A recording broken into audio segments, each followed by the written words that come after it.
Welcome to another edition of BDSM Summer School.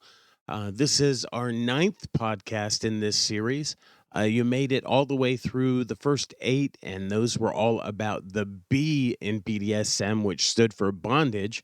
For the next seven podcasts, we'll be taking a journey through the meaning of the D in BDSM. This is easily the most overlooked and misunderstood part of our acronym. In the early 1990s, people noticed that the D and the S looked a lot like dominant and submissive, and unnecessarily, they added it to the acronym. And really, when they did that, they stole the emphasis of discipline. It's okay that it's there, but when you understand both bondage and discipline, hopefully you'll see why it's a useless addition. It really doesn't belong because um, it doesn't add anything to what's already there. So let's begin by linking discipline to BDSM history, like we did with bondage. We want to look in our history, and remember, we're looking at our history as pieces of a puzzle because it's not all complete and it's not. We're going to make out the clearest image that we can with what is there. Along the way, people didn't know that we needed a historian, and they were just having some kinky play and some kinky relationships, and they were forming these relationship dynamics, and nobody thought that they were making history along the way. Uh, but we're going to link discipline to BDSM history, and it's actually an easy connection to make. BDSM history begins post World War II with men returning home after the war, and they mix their military structure with their sexual activities. This essentially created the very first power exchange relationships, and this is really what separates BDSM from other S&M history, that power exchange relationships. According to Wikipedia, military ranks are a system of hierarchical relationships within an armed forces or other institutions organized along military lines. The military rank system defines dominance, authority, and responsibility in a military hierarchy. It incorporates the principles of exercising power and authority into the military chain of command.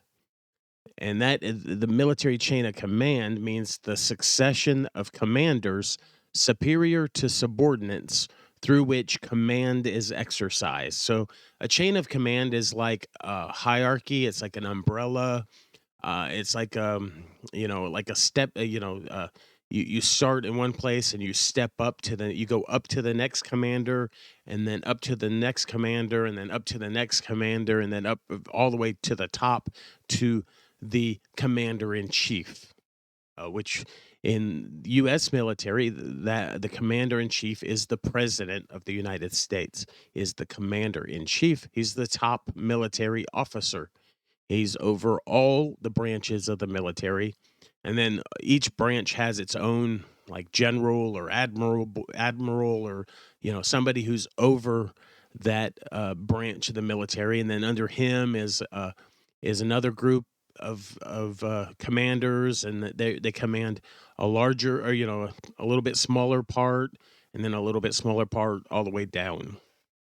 A lot of the emphasis in those very early years of BDSM actually centered more on the use of military terminology, before it more widely shifted to master and slave sometime in the 1960s. So you would have people using military honorifics and things like captain or sergeant or something like that.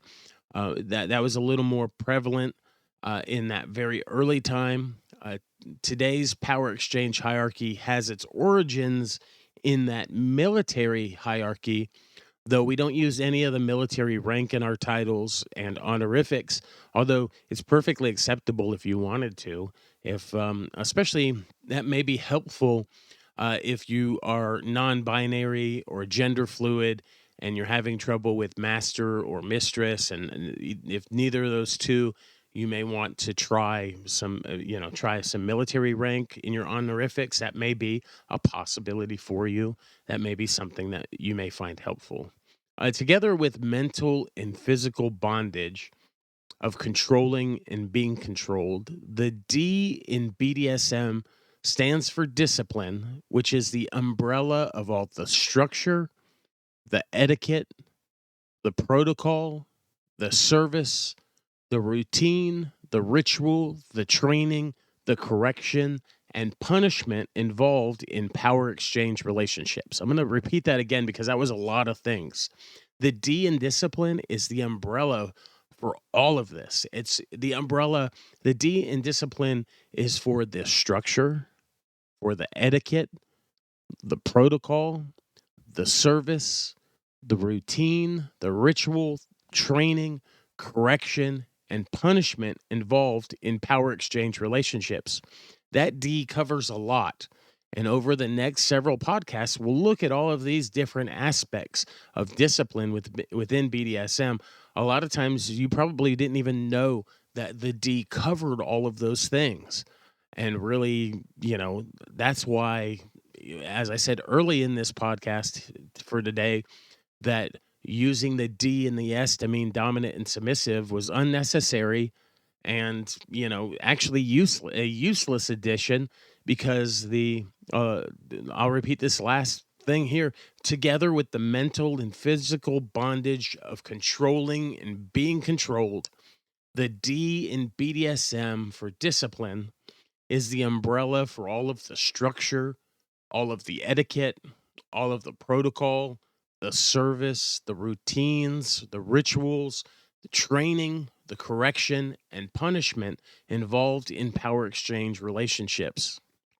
That's a whole bunch of stuff. And we're going to cover a lot of those different things. We're going to group some of them together over the next several podcasts, and it's going to be an exciting thing. So you probably just thought that the D for discipline meant like punishment. That's most people think that. Most people think that it has something to do with rewards and punishments, but really that's selling the discipline far short. A lot of people don't realize that the D in discipline is all of the things that are involved in power exchange relationships. Most people think it's just about kinky play. But as we saw with bondage, the D as well did not make it into BDSM because of kink. It made it into the acronym BDSM because of how all that it covers, and all that is involved in power exchange relationships. And so I am Primal Piggy. You can find me on Facebook at The Primal Piggy, all one word, or you can find me as the admin of a rather large Facebook page called Whips, Chains, and Duct Tape. You can find that page at WCDT BDSM. You can also find our BDSM education group. It's about 1,200 people who are all in a private, safe space in the group format within Facebook. They're all learning about BDSM it's discreet. It doesn't show up in your news feed. It won't show up in your family and friends won't see that you're in this group. The only people that will see what you post or what you say are other members of that group. Um, and there's also the ability to post anonymously even within that group. Um, you can find all of our resources and more at www.bdsmunited.com. Thank you for listening to this series of podcasts, which is the BDSM Summer School Series. And be sure to check out all of our other podcasts and our videos. You can find me on YouTube if you want. You can search Primal Piggy, and you will find my YouTube channel as well. It has all of these podcasts, and some of them are in video format as well. Thank you for listening. Have a good morning, afternoon, or evening, depending on where you are. Thank you very much.